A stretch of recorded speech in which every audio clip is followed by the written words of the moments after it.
In February 1959, 9 hikers were found dead under mysterious circumstances, deep in the Ural Mountains of the former Soviet Union. They were all young, experienced university students, part of a seasoned expedition team, but what they left behind was stranger than any ghost story, and more disturbing than any rational explanation. The case is known today as the Dyatlov Pass Incident, named after the group's leader, Igor Dyatlov.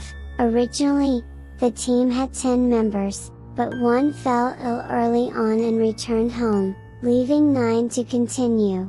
On February 1st, the group set up camp, at an elevation of about 1,100 meters. It was the last night they would ever be seen alive. When search teams arrived weeks later, they were met with a scene that defied belief. The hikers' tent was buried in snow, and had been ripped open from the inside. Footprints showed that the team had fled barefoot or in socks, into the frozen woods, leaving behind clothing, supplies, and reason. Scattered bodies were found over several days, and their conditions were beyond explanation. One had shattered ribs, another was missing her tongue, one had a fractured skull, yet none of them showed signs of external trauma. Medical experts concluded the injuries were comparable to those sustained in high-speed car crashes, but with no visible wounds.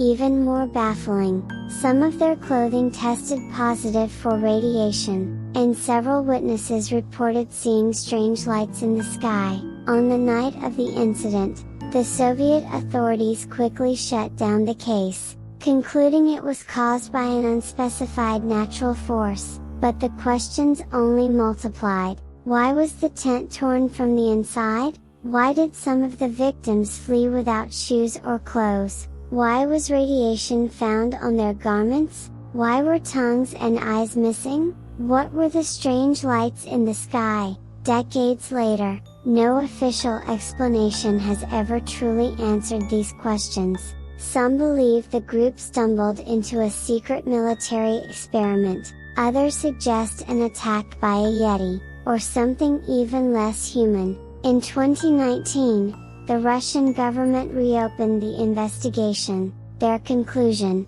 a snow avalanche, but critics argue the terrain and weather that night made such an event extremely unlikely. This case isn't remembered just because of the number of dead, but because of the condition in which they were found. Why would a group of skilled hikers cut open their own tent and flee half naked into -30°C wilderness? What did they see out there that terrified them more than freezing to death? This file review is now complete. Subscribe and join us for the next mystery file.